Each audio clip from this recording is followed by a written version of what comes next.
Hi everyone. सो मेरा purpose यहाँ पर ये है कि आपको बैंकिंग अवेयरनेस के टॉपिक्स क्लियर करवाने in a very short and crisp manner. तो मेरा टॉपिक फ़िलहाल आज का है small saving schemes. Small saving schemes क्या है? एक सेट ऑफ सेविंग इंस्ट्रूमेंट्स है जो कि गवर्नमेंट की तरफ से इंट्रोड्यूस की गई ताकि उनके सिटीजन्स सेव कर पाएँ ज़्यादा से ज़्यादा। गवर्नमेंट को सेव करने में भी करवाने में भी फ़ायदा है और आप स्पेंड करो उसमें भी फ़ायदा है, क्योंकि अगर आपके पास सेविंग होगी तो आप फ्यूचर नीड्स के लिए पैसे रख सकोगे। इसमें होता क्या है कि सॉवरेन गारंटी के साथ आती है और आपको attractive rates of interest plus tax exemptions भी दिए जाते हैं, but it varies from scheme to scheme. Collections from all savings instruments are credited to NSSF, यानी कि national small savings fund.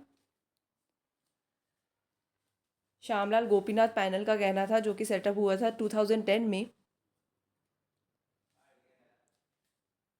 To make small savings plan more market linked. मतलब कि market linked करने के लिए क्वार्टर वाइज ये revise किए जाते हैं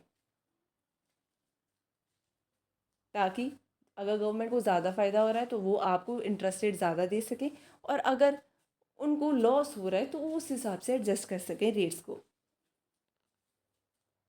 इसमें सारी स्टेट्स आती हैं except Kerala, Delhi, Arunachal Pradesh and Madhya Pradesh, as these states get loans at lower rates of interest already.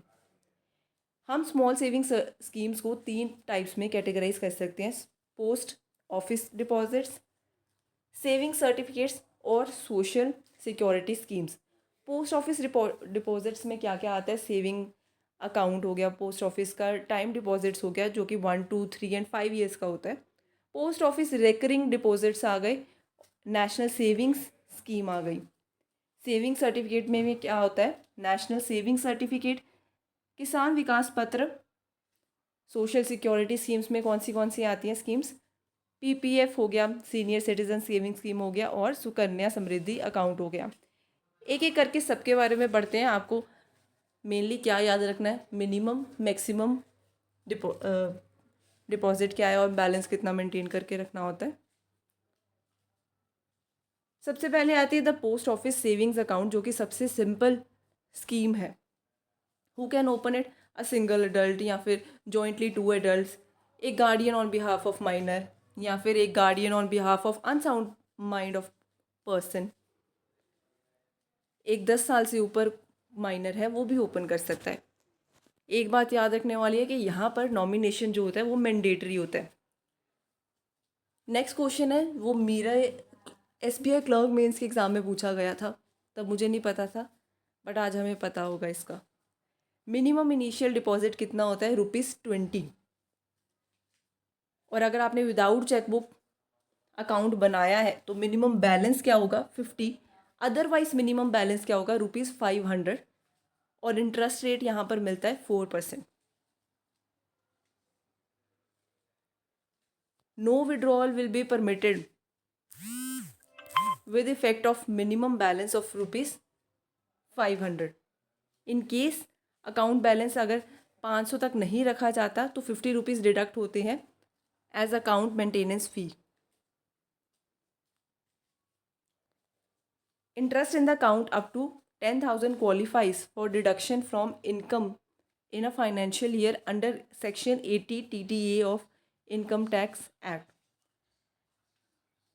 यहाँ पर ज़रूरी है समझना section 80 TTA of income tax act के अंडर आता क्या है। ये कहता है कि अगर आपकी इनकम इतने तक है, वो ये डिफाइन करता है कि अगर आपकी इनकम इतने तक है तो आपको एग्जाम्पशन मिल जाएगी टैक्स से, या डिडक्शन नहीं होगी आपकी। तो यहाँ पर कह रहे हैं कि अगर 10,000 तक आपकी आप interest in the account up to 10,000 qualifies for deduction from income in a financial year. अगर 10,000 तक आपका इंटरेस्ट है तो उसमें से कोई डिडक्शन नहीं होगी under section 80 TTA of income tax act. अगली बात करते हैं स्कीम की, national savings recurring deposit account scheme. यहाँ पर क्या है? Minimum ₹100 per month and amount must be in the multiples of 10 rupees. Maximum limit यहाँ पर कोई भी नहीं है। Who can open? वही an individual, joint account, minor operated by the legal guardian, और a minor who is 10 years, at least 10 years old. यहाँ पर अकाउंट मैच्योर्स इन 5 ईयर्स, याद रखना है अब। अगर 5 ईयर्स से पहले आप कर रहे हो पर साल के बाद कर रहे हो तो आप 50% तक निकलवा सकते हो, पर आपको उतना इंटरेस्ट नहीं मिलेगा, 5.8% का इंटरेस्ट नहीं मिलेगा। फिर आपको पोस्ट ऑफिस सेविंग अकाउंट वाला इंटरेस्ट रेट पर मिलेगा, यानी कि 4% पर मिलेगा। थर्ड स्कीम की बात करते हैं, national savings time deposit account scheme. ये भी स्टार्ट हुई थी 12 दिसंबर 2019 को। यहाँ पर क्या है, 4 category of time deposit accounts क्या होते हैं, जहाँ पर आप फिक्स टाइम के लिए पैसा रखते हो। 1 ईयर, 2 ईयर, 3 ईयर या 5 ईयर तक आप चूज़ कर सकते हो टाइम। यहाँ पर मिनिमम डिपॉजिट होता है 1000 रुपीज़ का, और उसके बाद 100 के मल्टीपल्स में आप डिपॉजिट कर सकते हो। कोई मैक्सिमम लिमिट नहीं होती यहाँ पर।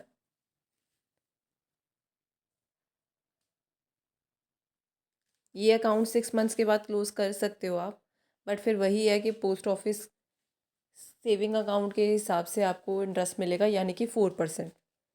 वैसे आपको कितना इंटरेस्ट मिलेगा, 1 ईयर पर 5.5, 2 ईयर्स के लिए 5.5 और 3 ईयर्स के लिए भी 5.5, बट 5 ईयर्स के लिए अगर आप करवाते हो तो वो होता है 6.7% पर। फिर बात करते हैं national savings monthly income account scheme. ये अकाउंट मैच्योर होता है 5 ईयर्स में। मिनिमम यहाँ पर 1000 रुपीज़ होते हैं, और फिर उसके बाद उसके मल्टीपल्स। मैक्सिमम जो यहाँ पर आप सबमिट कर सकते हो वो है 4.5 लाख, या फिर जॉइंट अकाउंट में अगर बात करें तो 9 लाख। ये भी पहले क्लोज़ किया जा सकता है, पर फिर ऐसा होगा कि 3 ईयर्स की एक्सपायरी पर आपकी डिडक्शन होगी 2%। अगर आप 3 ईयर्स के बाद क्लोज़ करते हो तो 1% की डिडक्शन होगी फ्रॉम द इंटरेस्ट रेट। वैसे इंटरेस्ट रेट कितना है, 6.6। पीपीएफ की बात करें, फुल फॉर्म है पब्लिक प्रोविडेंट फंड। ये एक रिटायरमेंट सेविंग स्कीम होती है जो कि गवर्नमेंट की तरफ से ऑफर की जाती है for providing a secure post retirement life. कौन ओपन कर सकता है, कोई भी एडल्ट हो वो ओपन कर सकता है, या फिर guardian on behalf of a minor और unsound mind person. Interest rate यहाँ पर कितना है, 7.1 इंटरेस्ट रेट है। मिनिमम यहाँ पर 500 रुपीज़ चाहिए, और मैक्सिमम आप 1.5 लाख रुपए तक एक फाइनेंशियल ईयर में जमा करवा सकते हो। Amount can be deposited in the multiples of 50। ये टैक्स फ्री इंटरेस्ट होता है। आपको रिबेट मिलती है टैक्स पर under section 80C of IT act. Loan facility भी अवेलेबल होती है from 3rd financial year to 6th financial year. Withdrawal is permissible every year from 7th financial year. Account matures on completion of 15 complete financial years from the end of the year.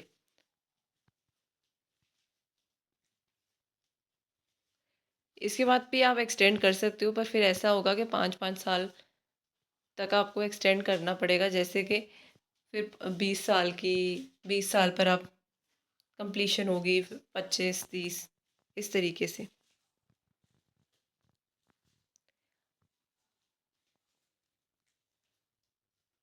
ये deposit qualify करते हैं for deduction under section 80C of IT act.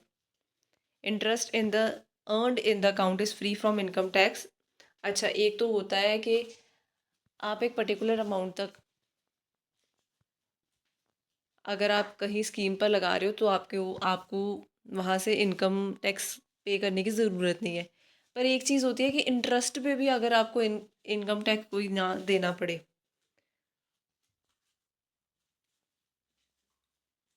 तो वो आता है under section 10 of IT act. अगली scheme की बात करते हैं जो कि है सीनियर सिटीजन सेविंग स्कीम, जो कि मिनिमम डिपॉजिट है 1000 रुपीज़ और उसके बाद आप इसके मल्टीपल्स में जमा करवा सकते हो with the maximum deposit of 15 lakhs, जिसकी एज हो चुकी है 60 years और अबव।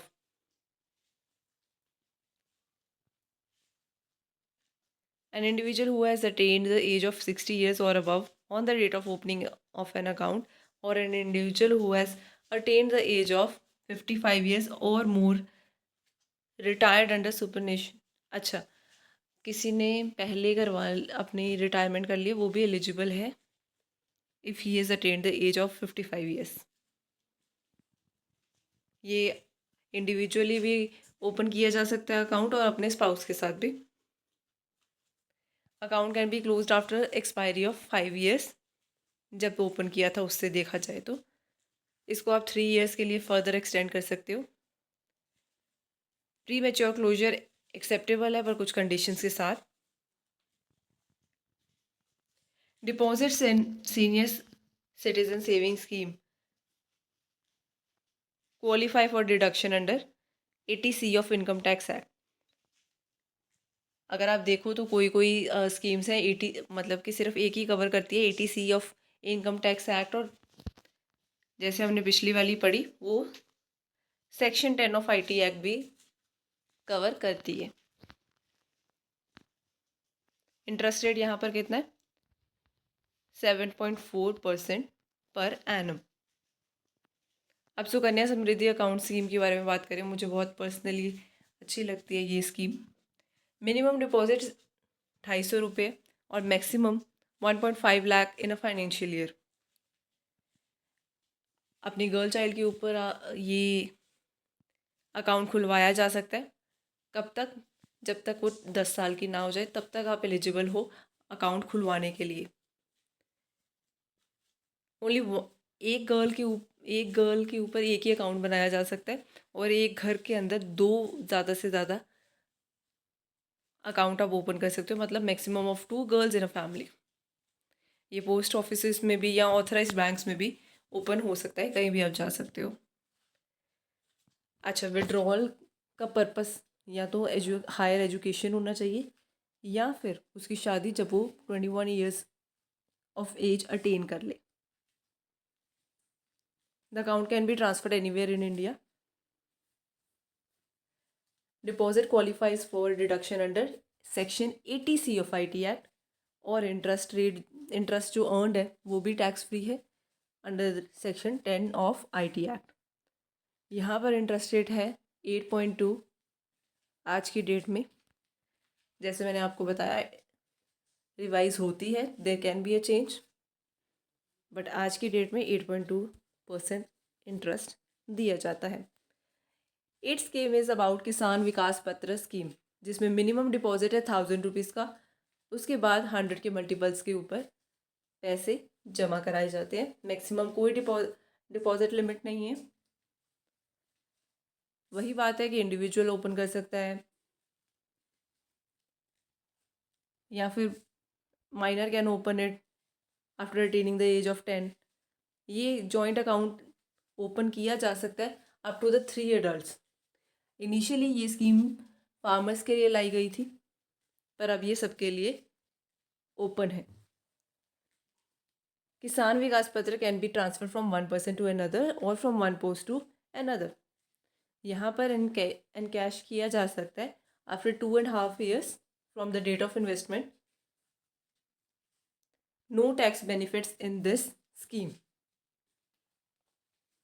ये लॉन्च हुई थी 1988 में as a saving certificate for farmers, पर इसको डिसकंटिन्यू कर दिया गया था बिकॉज कहने को आया था कि मनी लॉन्ड्रिंग पर्पस के कारण, बट इसमें कुछ चेंजेस लाए गए और इसको रीलॉन्च किया गया इन 2014।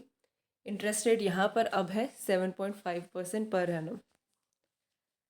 लास्ट स्कीम की बात करते हैं नेशनल सेविंग सर्टिफिकेट के बारे में। इंटरेस्ट रेट यहाँ पर 6.8% पर एनम है।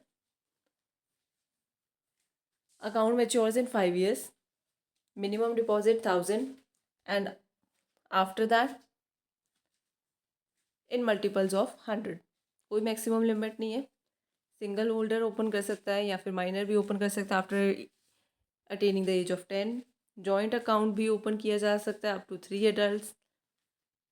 लोन फैसिलिटी भी अवेलेबल है। और यहाँ पर ये scheme qualify for deduction under section 80C of income tax act. That's it for our saving schemes. Thank you. Subscribe the channel.